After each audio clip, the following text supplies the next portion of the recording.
Ryomen Sukuna may be the best thing, or one of the best things, that Jujutsu Kaisen has to offer as a story. This isn't an exaggeration in the slightest. The conflict or the villain is the most important aspect of storytelling, and I think most of us can agree on this. Rest assured, with the mention of villains, Ryomen Sukuna just so happens to separate himself from being your everyday villain. Ryomen Sukuna happens to have a direct connection with the main character and also his friend. We have the concept of our main villain and the main character himself sharing the same body, which is something you don't see every day. And if you pay very close attention to the story, you will notice that Sukuna has something to do with the main character's friend, Megumi. And this is scary in itself because the main villain becomes the driving point for Yuji and Megumi's relationship. And we learned this early on. Megumi has to kill Yuji one day. And what we saw in the very beginning is something that hints at this. Because Yuji ate Sukuna's finger, he has a demon inside of him, and it could quite possibly destroy the entire world. And Megumi is a shaman who is someone who kills demons. Whether we accept it or not, this very fact keeps a conflict between Yuji and Megumi internally. So much so to a point that in an attempt to save each other from grief, they go as far as lying to each other, which is a line that you would never guess that they would cross. And it really goes to show how complicated the relationship between Yuji and Megumi really is. And it's disturbing because Ryomen Sukuna is the driving force of these feelings of distrust, sadness, and most importantly, fear. Sadness quite simply comes from the existence of Sukuna alone. With his existence, people will die no matter how you look at it.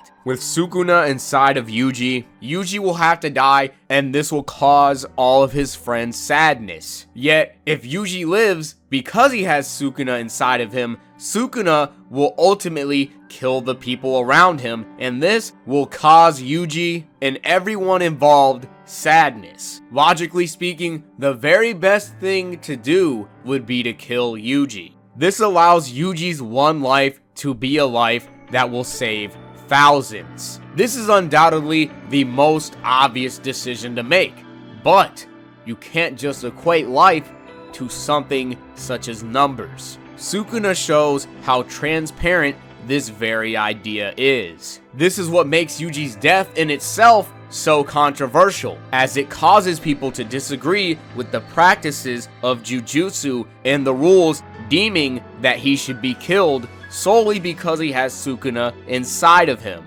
This creates a lose-lose situation which will bring out the selfishness of all parties involved, causing people to pick and choose lives. You could say that Sukuna brings out the worst in humanity. With such notoriety, fear comes through the mention of his name alone, and it begins to take many different shapes and forms. The fear of Sukuna's influence ultimately causes people to fear for their own lives, as if that wasn't already obvious enough already. However, it goes to much greater extremes. The constant fear of Sukuna even causes people to kill one another. Because Jujutsu sorcerers fear Ryomen Sukuna, they sacrifice others in an attempt to prevent him from returning. Quite simply put, Ryomen Sukuna makes the world of Jujutsu Kaisen go round. He is ultimately the cause and the very effect to almost everything that is happening. He is the reason why so many people are dying, and he is the reason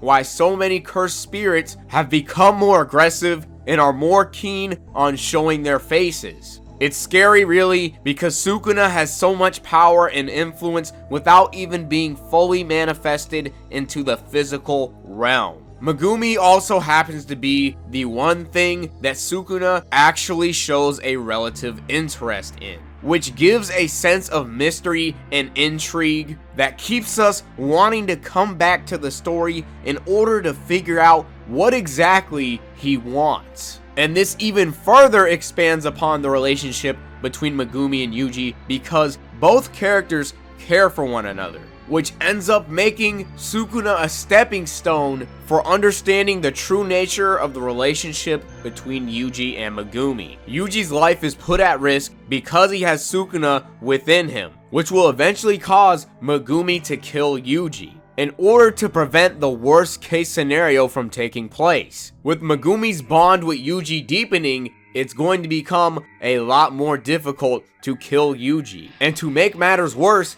he will be killing Yuji for the second time, which will have him face the grief that he felt before again, making Megumi have to come to terms with killing his best friend. On the other hand, with the impending doom of a demon god taking over Yuji's body, this puts Megumi's life at risk, especially when we take into consideration whatever plans Sukuna has for Megumi. You may begin to notice a recurring pattern here. Both Megumi and Yuji care for one another, so much so that they would put their lives on the line for each other. This is where things get complicated because both characters are trying their best to keep each other alive, but both of them will put themselves in harm's way as long as it means the other one will survive. Both Yuji and Megumi's way of doing things conflict with each other, which will only cause a situation that they're trying to avoid to undoubtedly happen.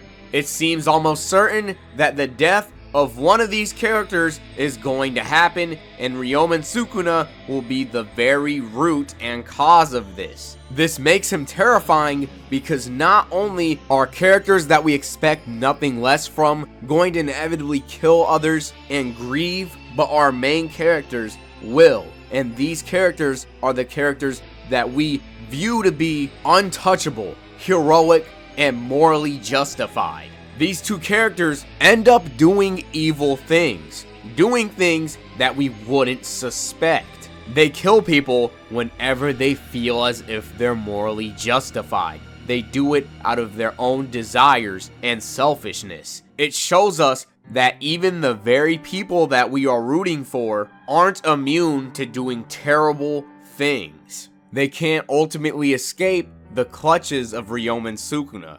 He would undoubtedly be a source of evil by causing people to experience negative emotions and in turn fueling the negative emotions that they inevitably fight with. Like they mentioned in the very beginning, they are fighting poison with poison, and all this ultimately does is create a more toxic environment where the venom itself will spread in such a dangerous degree that everyone and everything involved will die to not only their own inner evil, but the inner evil of the Demon King.